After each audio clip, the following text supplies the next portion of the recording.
Okay, good afternoon, everybody, and welcome to the second Titan presentation of this Winter Simulation Conference.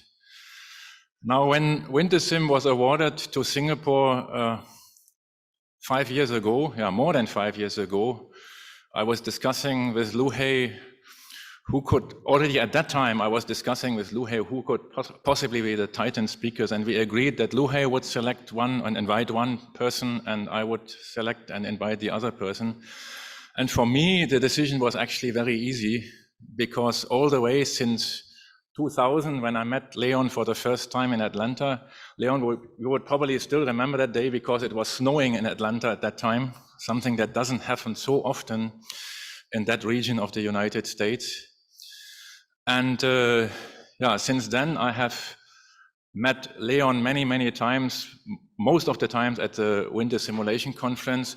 And even though Leon has never been formally my teacher or my collaboration partner, I don't think there is anybody else I have learned so much from when it comes to simulation and discrete event logistics systems. So it's my great pleasure to welcome him today for the Titan presentation. I don't really want to go into all the details of his CV and his accomplishments. You can just Google it and just type in Leon McGinnis and Georgia Tech, and you will find all this. But one particular item or one particular point about his CV that I find particularly interesting is that he retired and is now a professor emeritus in Georgia Tech. He has been that for almost 10 years already. And in fact, he has been on the faculty of Georgia Tech for 48 years, something that I find absolutely unbelievable, but it is a fact. Okay, so today, Leon will be talking about how he would reimagine simulation in discrete event logistic systems. And let's welcome Leon. And Leon, the stage is yours.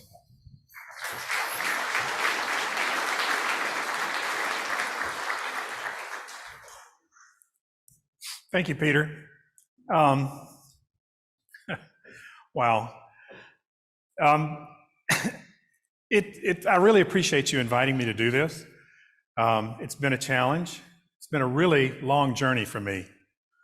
My journey's been different from yours, and yours has been different from everyone else's here. But my journey started at Auburn University, which is famous because Jeff Smith is at Auburn. When I was at Auburn University, it's where I learned about simulation. I learned to write simulation models in Fortran. We wrote our own random number generators in Fortran. That's where I started. So you need to appreciate that, because my perspective is going to be shaped by where I started. I went from Auburn to NC State. NC State is famous because Jim Wilson is there. I hope there's nobody here who doesn't know Jim Wilson's name. And at NC State, I fell in love with optimization because there was this canonical way of looking at things that works everywhere. And it was really important. The other thing that I fell in love with at NC State was computation, was computers. So in 1970, that was way back. You know, that was before personal computers. By the way, you should start this clock, because otherwise I'll talk forever. So there were two things that I really loved at NC State, was optimization and computation. And there was a point in my career at NC State where I had the fastest codes in the world for solving assignment and transportation problems. I thought it was a big deal. Turns out it's not that big a deal because pretty soon it got overtaken, like everything does. That's computational. So I fell in love with those things, and I went to Georgia Tech, which is famous because Christos Alexopoulos and Dave Goldsman are there. And at Georgia Tech, I was really fortunate because I got invited by a colleague there, a senior colleague, full professor, to get involved in an industry-sponsored, industry university collaborative research center that was sponsored by NSF and a bunch of companies on the topic of material handling. What could be more mundane than material handling? And I actually got asked to run a program. So here I was, assistant professor, running a research program on manufacturing systems in a center on material handling. And it changed my life. I spent a lot of time interacting with industry. And so that perspective that got started writing simulation models in Fortran and got changed by canonical models of optimization and a fascination with computation got edited again by interacting an awful lot with people from industry and trying to understand how they saw their world. Because our job was to figure out things that we could do in our world that would help them. So I spent 10 years in the Material Handling Research Center. I spent another 10 years in the Computer Integrated Manufacturing Systems program at Georgia Tech, which was an interdisciplinary certificate program at the master's level. And so I spent a lot of time interacting with people from other disciplines. Electrical engineers, computer engineers, aerospace engineers, mechanical engineers. And that also edited my perspective. So what I'm going to say in the next 50 minutes, or hopefully less than that, you need to understand is the consequence of having my perspective edited over the last 50 years. And I hope what I have is something that you'll find useful. We'll see. So there's going to be, I hope, 4 takeaways. Somehow, digital twins and simulation have become intertwined, and almost every track here at the Winter Simulation Conference has somebody who will talk at some point about digital twins. And so it's inevitable. And what I want to do, what I want to accomplish, at least in part, is for you to see digital twins perhaps in a different perspective. I think there's some really fundamental challenges to whatever digital twins turns out to be. And I want to try to articulate some of those and some potential approaches that are useful maybe for digital twins, but perhaps just for the practice of simulation in general. And then, especially in the context of digital twins, there is a fundamental challenge that we can't solve. So another part of my perspective is the kind of systems that I've worked on. My career, by and large, has been looking at systems that have the following characteristics. There is some unit of flow. This unit of flow goes through a network of resources. And what those resources do is they transform that unit of flow from one value to a higher value by executing processes. And these processes have a discrete start and a discrete end. And somehow the flow through this network of resources needs to be managed. Clearly, manufacturing is a wonderful example of what I've come to call discrete event logistics systems. But it's not just manufacturing. Warehouses are discrete event logistics systems. Transportation systems are discrete event logistics systems. Hospitals are discrete event logistics systems where the unit of flow is a patient. So discrete event logistics systems, at least in my view, are ubiquitous. There's a lot of them. Now, why is that important? Well, because if there's a lot of things that are alike, maybe there's things we can do to treat those things alike. If we can learn what that is, that'll be good. So objects, resources, processes, and controls, those are sort of fundamental concepts. What's a digital twin? I'm pretty sure I haven't heard two talks in which digital twin meant exactly the same thing. So, and that's not a criticism. This is a kind of a new and emerging thing, and so we want to think a little bit more abstractly about what is a digital twin. So what did I do? I went and looked at the media. And why did I do that? Because one of the things I've learned over the last 50 years is perception is reality. And there is already a perception about what digital twins are. And if we as a community don't recognize that perception, then it's possible for us to make some mistakes in how we approach what we do, or especially how we sell what we do. Okay, so what is a digital twin?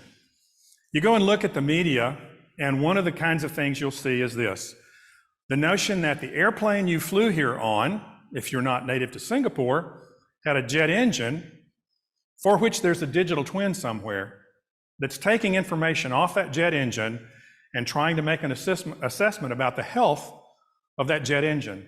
Why? To support preventive maintenance. Same thing is true for turbines, wind turbines. Same thing is true for generators. These are wonderful examples of real twins for which digital twin technology is pretty much accepted now.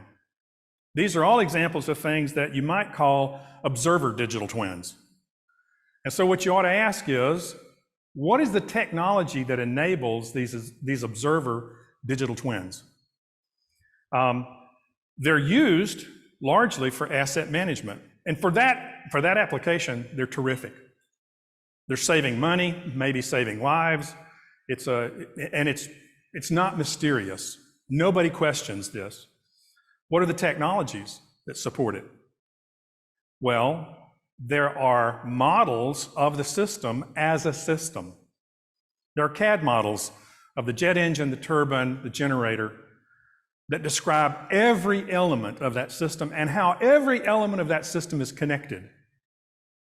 So there are structural models that tell us everything. There are also behavioral models. Physics tells us a lot about how those things behave. And finally, there are control theories that say, if we change this input at this state, here's what the output's going to be. That's really important enabling technology. And finally, there are visualizations that are useful. So the information that comes off the real twin gets fed into a visualization and is useful. That requires sensors and communication and dashboards. Again, it's stuff that today people know how to do. It's fairly straightforward. But that's not the only kind of digital twin. It's a really important kind of digital twin, and it's probably by far the most common digital twin, but it's not the only one, at least if you look at the media. So other digital twins are developed to support design. That's really different.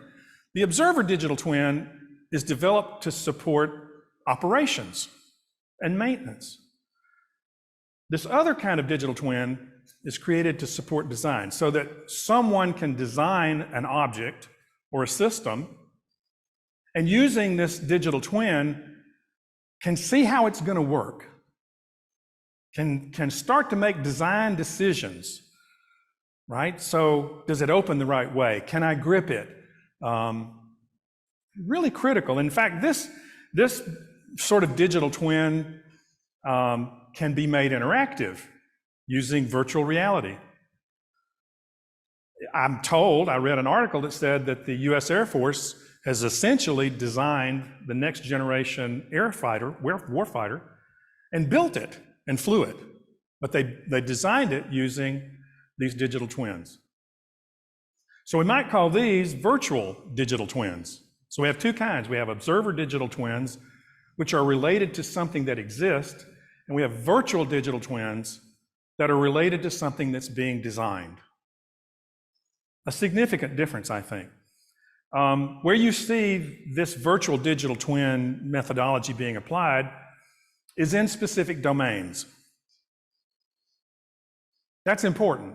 It's not like there's a virtual twin technology that's being applied everywhere. These virtual twins are created in specific domains. Rotating machinery is one, automobiles is another, aircraft is another, integrated circuits are another, where the virtual twin is designed and tested before the real twin is created. And that's really important. There are some enabling technologies for virtual twins that are different from they're the same technologies are needed, but there's some new ones. And over the last 20 years or so, I've come to believe that two of the most important enabling technologies are domain-specific languages and analysis integrated with analysis-agnostic system models. Now, that's a mouthful, but it's important because by and large, this community, me included, doesn't usually ever think about the need for an analysis-agnostic system model.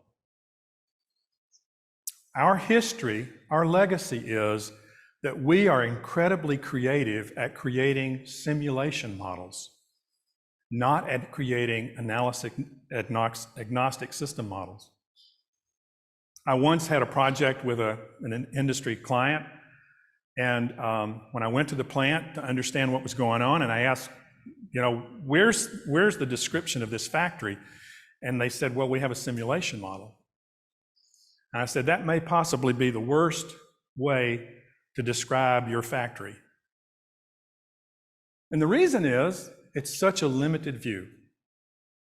So you're going to hear me say analysis-agnostic system model over and over again because I've come to believe that's a really critical aspect of creating virtual twins, virtual digital twins. Now, this notion of a domain-specific language is important. Domain-specific languages inform professionals in a discipline about how they think about and how they talk about the system of interest. And so if you're an aerospace engineer and you're designing airplanes, you all use the same words, right? A nacelle is a nacelle. The forward fuselage is the forward fuselage. The tail is the tail. Everybody uses the same words, and they use it in the same way. If you're designing an automobile, everybody uses the same words, and they use it in the same way. If you're designing integrated circuits, everybody uses the same words, and they use them in the same way. They have a common language for talking about the system of interest. And in fact, learning this domain-specific language very early in your career is critical for your ability to organize what you observe and to share what you observe, what you've learned with others. VHSL is a great example from the integrated circuit domain. 1983, the Defense Department was buying integrated circuits. They had no idea what they were in the sense of the details. So they go to a company and they buy this integrated circuit that does these wonderful things, but they don't know what's inside it. So VHDL was created basically to specify what was inside this integrated circuit. And what happened over the next 30 years was that this language for specifying the system became the springboard for creating a whole universe of tools that would support design in a number of different ways. Not only support design, but also support analysis, circuit simulation. All of that goes back to the foundation of VHDL. Business process modeling notation is very much the same way. It's an analysis-agnostic system specification language that today is being used to drive certain kinds of analysis to support system design. And so it's analysis agnostic. The other part of these virtual digital twins is integrated analysis. And so if you're a mechanical engineer, you learn how to create CAD drawings and integrate finite element analysis or computational fluid dynamics. And if you're an integrated circuit designer, you have these integrated analyses where you specify the design of the system and push a button, and here's a simulation that'll tell you how it performs. This may sound like alien technology to some of us, but it's common in other engineering disciplines. Another example that I wanted to mention is Modelica. Modelica is a language for specifying cyber-physical systems. In Europe, how many of you in here actually know Modelica, have heard the word, know anything about it? Okay, that's like 5 people. You should go Google Modelica. A ton of money has been spent in Europe on developing and refining the Modelica language for specifying cyber-physical systems. Why? Because automobiles are cyber-physical systems. Tanks are cyber-physical systems. Cyber-physical systems exist almost ubiquitously, and so specifying them in an analysis-agnostic way is really valuable. And now there are multiple sources of simulation programs that will accept Modelica as an input and do analysis for you. So the language is open source and supported by industry, and while there are some open source free Modelica solvers, there's also a range of commercially available Modelica solvers. That's kind of neat. It's kind of different. So what has made digital technology successful as you observe it in the media today? Domain-specific language, integrated or at least federated analyses, analysis integrated with system specification, and something that's really critical is implementable computational theory of control. If that theory of control doesn't exist, then it's really hard to create the virtual digital twin. All right, let's talk about digital twins for discrete event logistics systems. Those are the systems I'm interested in, and so that's the ones I'm going to talk about. So for at least 70 years, we've been creating computational models of discrete event logistics systems. It's just that at least 70 years ago, they were pretty crude. And we celebrate the fact that we always get better every year. There's something new that we can do in terms of analyzing these discrete event logistics systems. And simulation is sort of the, it's the top of the heap.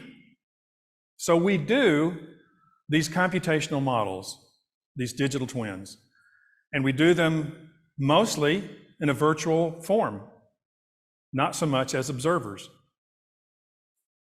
But if you go to the literature, you go to the media, and you say, well, what is a digital twin for discrete event logistics systems? And you will see many examples from companies about digital twins for monitoring manufacturing or for supporting warehousing or for observing what's going on in a hospital. And these digital twins are observer digital twins, which means that the implementation has to capture state information. And it has to do that in terms of what the units of flow are and what the state of the resources is.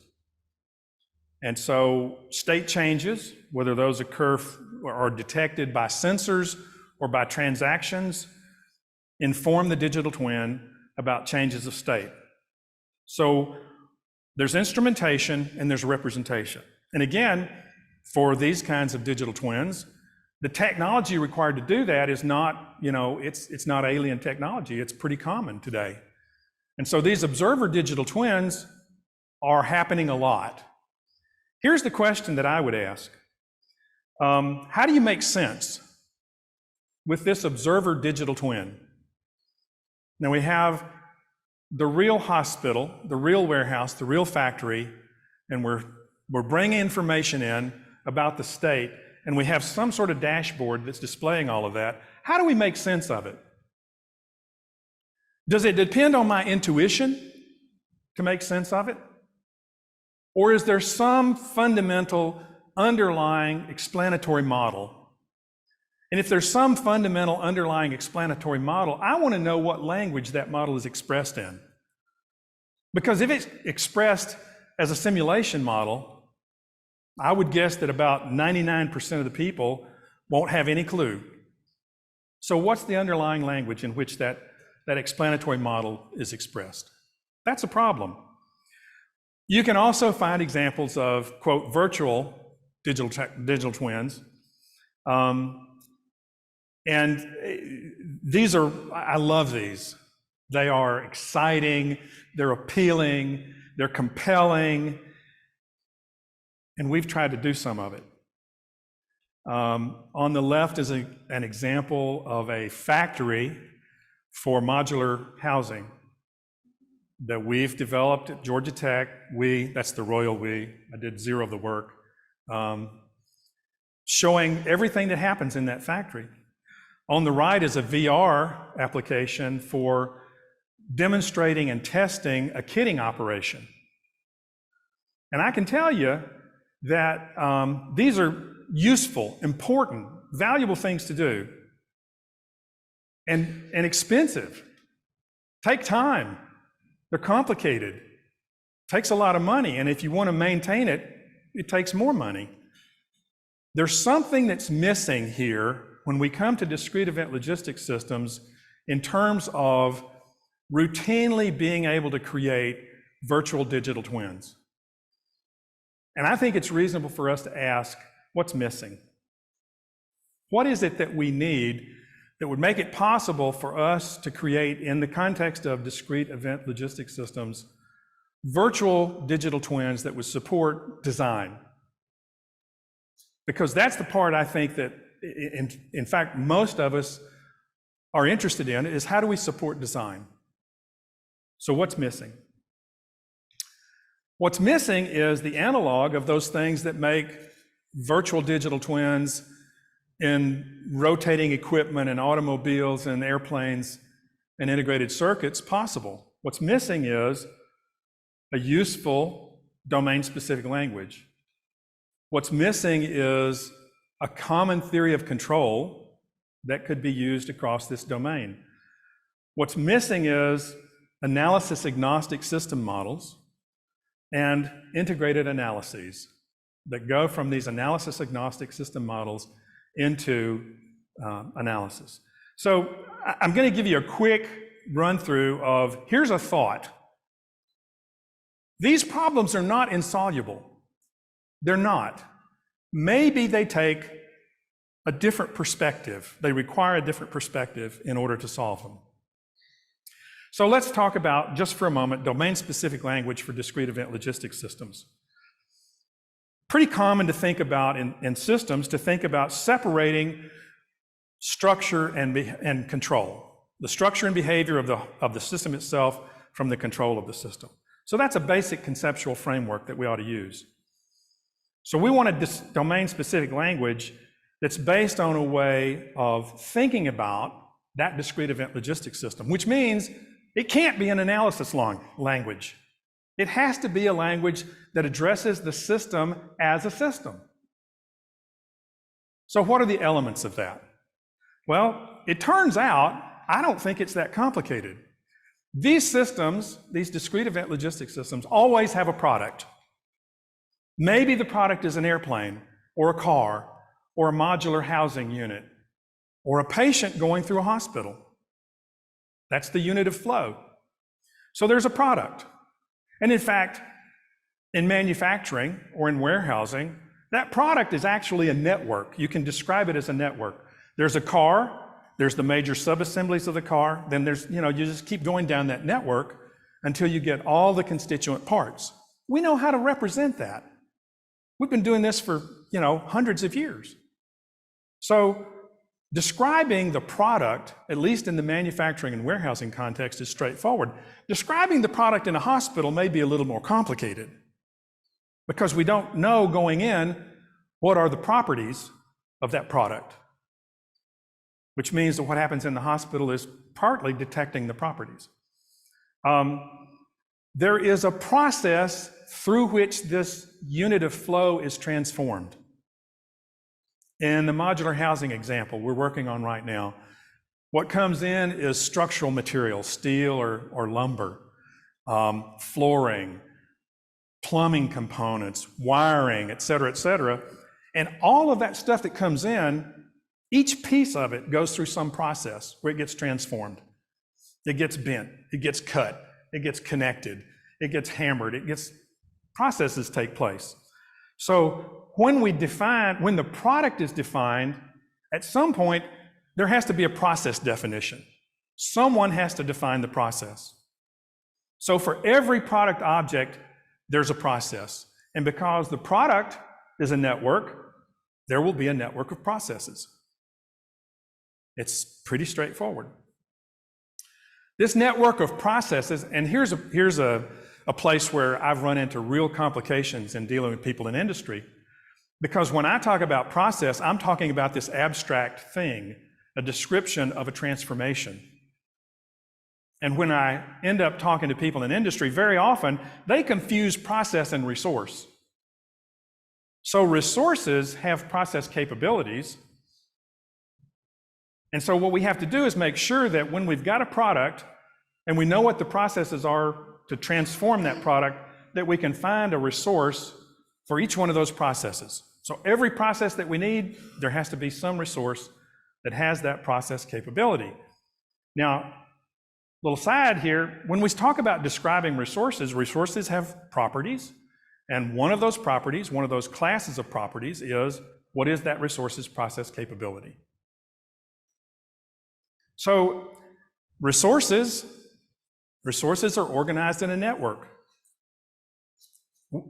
Watch units of flow go through any system and you will observe the network. Some of the resources aren't movable and some of the resources are movable, but all those resources that interact have some connection point. That's a network. So we've known for a long time how to describe these discrete event logistics systems in an analysis agnostic way. It's just that we haven't seen fit to do that formally. I think that needs to change. We've made a start. There's a NIST publication you can go and download on Theory of Discrete Event Logistics Systems specification. It's pretty boring. The other thing, well, what can I say? Boring things are not necessarily bad, right? Another thing that we don't have is we don't have a theory of control. Now, I don't mean to offend anybody by saying that, because believe me, I understand that there's a lot of theory around discrete event systems. And I challenge anyone to tell me a time when you have explained that theory of discrete event systems to a manufacturing engineer who understood it. Don't happen. So we need something that is explainable in the context of the system of interest, this discrete event logistics system. So what's our theory of control? Well, whatever that theory of control is, it needs to fit within some existing framework of standards that people in industry understand. So one of those elements of that framework of standards is ISO 95, which says we're going to break up the control of whatever the system is into 4 levels. There's the planning that happens at level 4. There's operational control that happens at level 3. Level 2, level 1, and level 0 are all about controlling devices. So what actually happens takes place down at level 1. It's sensors and devices that actually do things.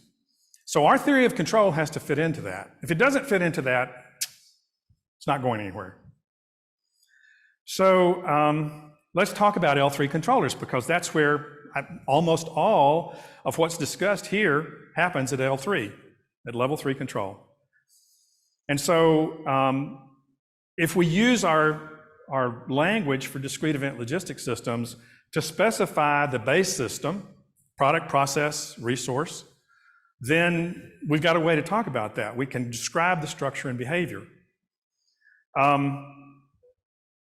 When we talk about directing behavior, we need to have a way to think about how the behavior of this stuff down at the base system is actually invoked. How do you invoke the behavior you want to see? I had a former student, Tim Sprock, who's now at the University of Maryland in the Systems Engineering Research Center there. And Tim proposed the following. He said, if you look at level 3, there are only 5 kinds of decisions for a discrete event logistics system, the controller of a discrete event logistics system. The first decision is, if someone asks me to do something, should I do it? Can I reject it? The second is, if I take this task, when am I going to do it? The third one is, what resource am I going to use? If I have choices, if I have multiple resources that have the same operational capability. The fourth one is, what happens next? I finished doing something. I finished a transformation that was specified for this unit of flow. Now what? Because the process model almost never says how to move it or where to move it. So I have to figure out what happens next.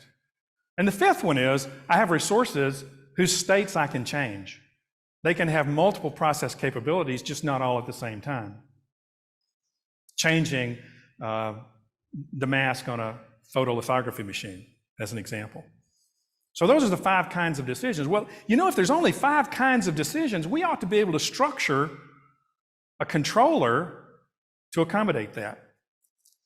And so here's some L3 operational control assumptions. All decision execution is event-driven. Decision-making might not be. I might have made the decision yesterday, but my execution of that decision is event-driven. The event is a resource becomes available, or a resource fails, it gets repaired, it finishes a job. So it's event-driven, and it can be based on signals. I got a new job. It can be based on alarms. It can be based on timing events and whatever. So the decision is event-driven, and the way it gets executed is by invoking behavior. Okay? That's an assumption. Operational decisions are state-based. So what that means is the controller, the decision maker, has to have access to a model of the discrete event system, the discrete event logistics system, that includes the state of resources and the state of tasks.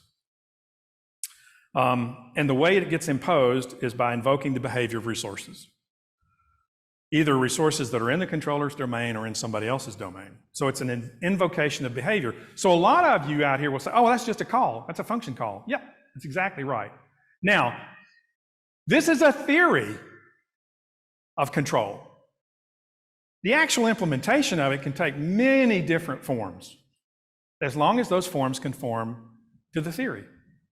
And so what this means is, if you make that set of assumptions, then we have this thing called task, which authorizes the behavior of a resource in order to execute a process. Okay? So again, a sort of a consistent theory for discrete event logistics systems. Now, because sooner or later we want to create simulation models of these kinds of things, we need some structure for the controller itself that's implementable. And so here's a simple sort of an idea about what a controller might look like. That there's something that interfaces with the outside world to get information and to send information, to get invocations and to send invocations, or get messages and send messages. This event director decides, I got an event, what do I need to do with it? Maybe all I need to do is update my state model. Or maybe I need to formulate an analysis and make a decision. Once I've formulated an analysis and I've done the execution of, I've solved it, I have to figure out how that turns into a behavior. And that's a step sometimes that is missed. Just a simple example of a controller as a state machine. The controller is like other resources, it has a state. And in this case, the state is it's either idle, or it's updating the plant model, or it's identifying candidate tasks selecting candidate tasks, however it does that, and then turning that task into something that's executable and updating the plant model. So it's entirely possible to think about these level 3 controllers in terms of state machines. So now you've had a quick lesson in, these discrete event logistics systems can be described in a pretty formal way. If we use all that formalism, we can start to create analysis-agnostic discrete event logistics systems models. And over the past few years, that's basically what we've been doing. We've done it in the context of composite wing manufacturing for Boeing. We're doing it right now in the context of affordable modular housing construction. We've done it in the context of designing and analyzing a new kind of robotic logistics hub. I mean, it just goes on and on. So it turns out, yes, we can create these kind of models. These relatively formal, analysis-agnostic specifications of discrete event logistics systems, which then get used to support analysis. And so the question that remains is, okay, how do we get this integrated analysis? And of course, what's the appropriate level of detail for the discrete event logistics system analysis-agnostic model? So what we've found so far is, as I said, the analysis-agnostic system model is a great requirements document for simulation. And I don't know how much experience you've had with doing simulation models for large complex systems.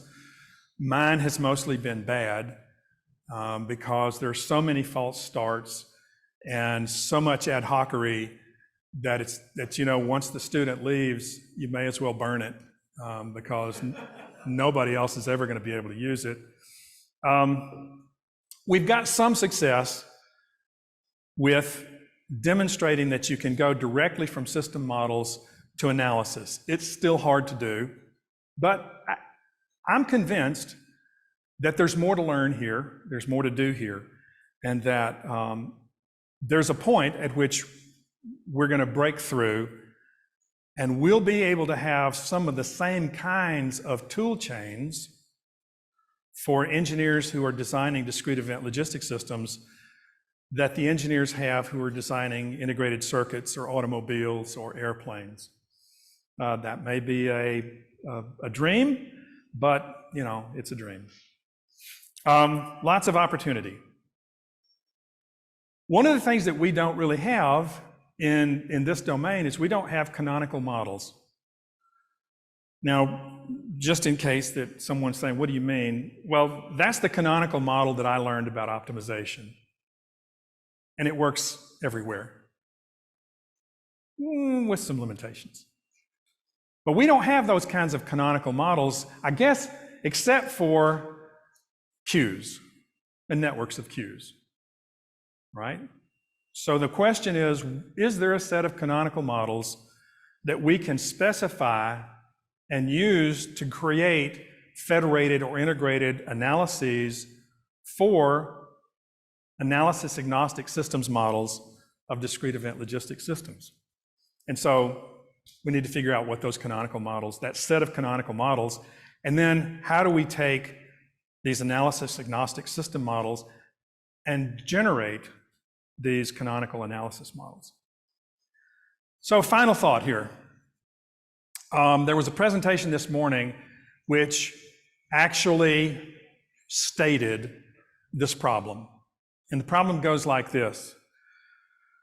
We do all this work up here at level 3, and we are making a heroic assumption, especially for automated systems. But it turns out for human systems too, because what happens down at level 1, whether it's a person, turning a wrench, or it's a robot, it all happens down at level 1. And our heroic assumption is that we know what happens. We specify that there's an AGV system that's going to move stuff from point A to point B. The reality is that AGV system is a black box. We have no access to it. I learned this lesson back in the 90s when we had a contract to develop optimization methods for printed circuit board placement equipment, component placement equipment. And we did all this really cool stuff. And it turns out nobody could get inside the black box. Even the vendors could no longer get inside the black box to implement this really gee whiz optimization stuff. So it was happening down at level 1. We were working up at level 3. There's a fundamental challenge here, is that we have these two different worlds. One that's up here working at level 3, trying to figure out the smartest way to do everything, and the other that's working down there, it's at the SCADA level and at actually running the devices and capturing the data off the sensors. And those two worlds are separated. There's a fundamental problem here, that if we think we're ever going to get to this full integration, it's going to require change, not just in this community, but in another community. And I don't think I'll see that happen. So then the question is, how do we cope? What theories should we be developing that allow us to cope with the fact that this is reality? And now that opens up this whole set of questions about validity, right? About what's good enough. And we need to be able to answer those questions at the level of the system model and not at the level of our analysis tools. And the reason is, remember those pictures that I showed you at the beginning? That's what the rest of the world thinks about digital twins. If we're down here working on the details, we need to be able to convince them that, yeah, up here it's going to work, and here's why we think it's going to work. So there's this wonderful, agonizing gap between the work that we do at level 3 and what actually happens where transitions are taking place. So here's the 4 takeaways. The rest of the world sees digital twins as either observers or virtual. There are fundamental challenges for these digital twins in our context. We don't have a domain-specific language. We don't have, at least we haven't had, what looks to people on the outside as an implementable theory of control. We don't create analysis-agnostic system models, and we don't have integrated analysis. Our analyses tend to be, and kudos to everyone who's working on data-driven analysis. We do the same sort of thing at Georgia Tech. It's a stopgap. There's some potential approaches for resolving these things. I've just thrown out some ideas. Who knows? Maybe they're good ideas, maybe they're not. But hopefully you could take those and say, oh, we know how to do this. And then there's this ultimate roadblock to ultimate success, and we need to figure out how to deal with that. So thank you.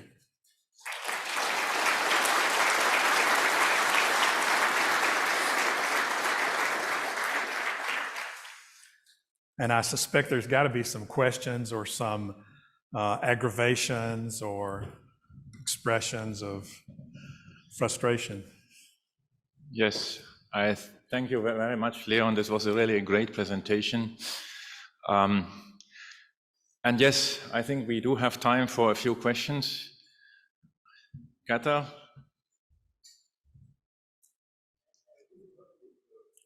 Okay.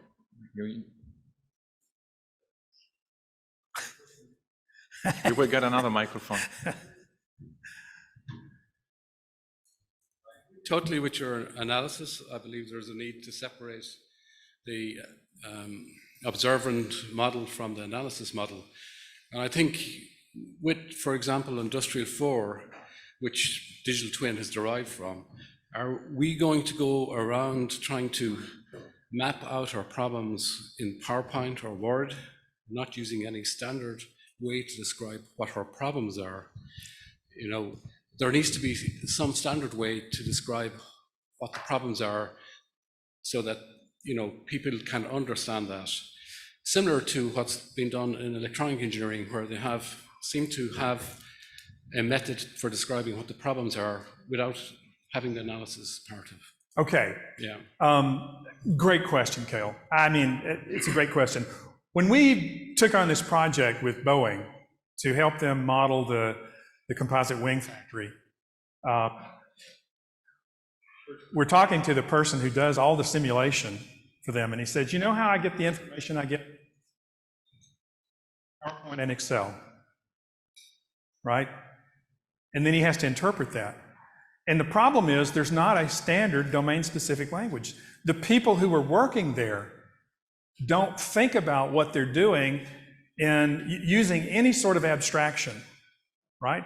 And so the key here is we've got to learn, if we're going to talk about whatever it is, composite wing factory or electronics assembly factory, what's the product, what are the processes, what are the resources, and what are the controls, right? And until we can learn to talk about it that way, I think it's always going to be very ad hoc and very difficult to communicate, right?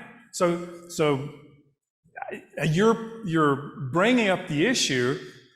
One of the issues that's motivated a lot of what I've talked about here is exactly that, is that the communication of the system itself or problems with the system. Problems with the system are always going to be problems with either products not specified completely, process isn't done correctly, the resources aren't capable, or the controls don't work, right? So where is the problem? What are the symptoms of the problem, right? Does that get at what you were asking? Yes, and it should be done in a standardized way as well. That's very important. Exactly. And to get at standardized ways of doing it means we have to have a domain-specific language. Yeah. Any further questions? Yeah. Sanjay. A newcomer to this area.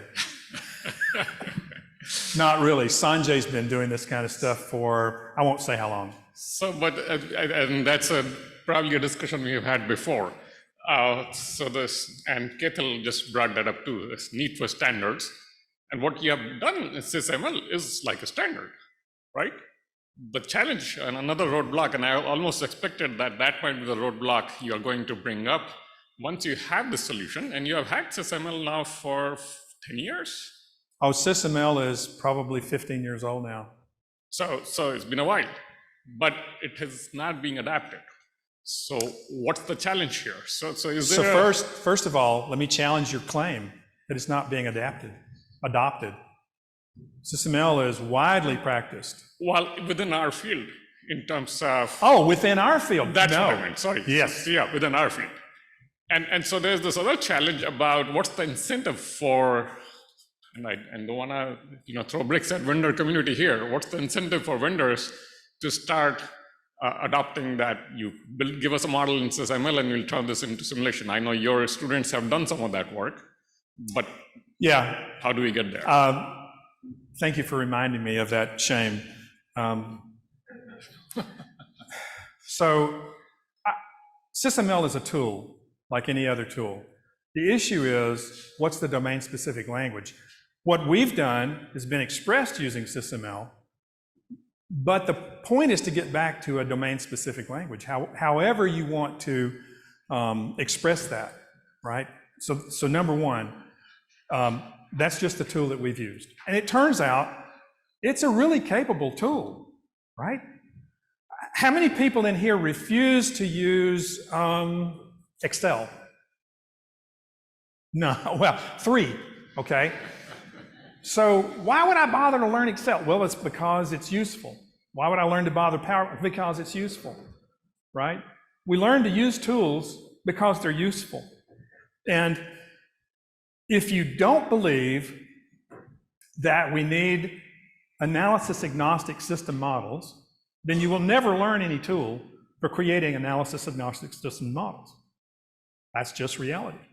And if that's where you want to be, I have a prediction. You have a limited future, because there are other people out there who are perfectly willing to adopt new tools if it gives them a foothold in doing things, right? So you can be comfortable doing what you've done and never learn anything new. As Peter pointed out, I'm in my 48th year.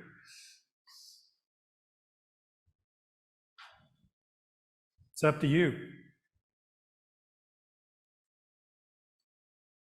Rejoinder?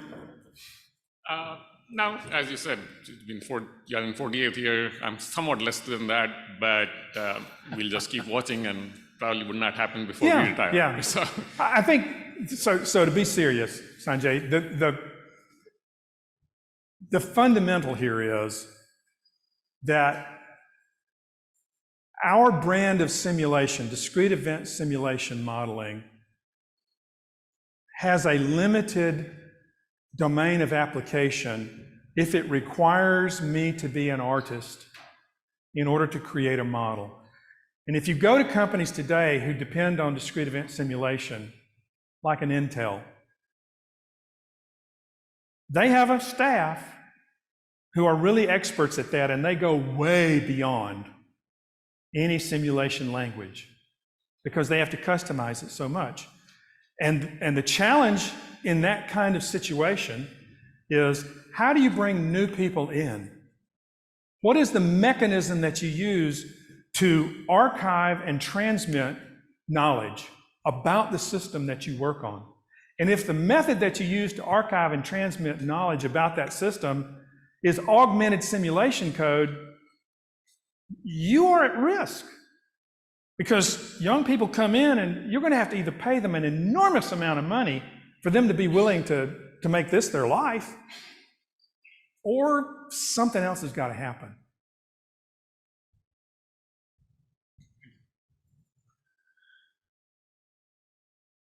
Thank you very much. It is 12:50 now. The next round of parallel sessions will start at 1. So let's close the session here. Thank Leon once more for this great presentation. Thank you. And when today, for handing over the token of appreciation, I will not step down here. Thank you very much, Leon. This was really fantastic. Thank you. Thank you. Appreciate it. Thank you all.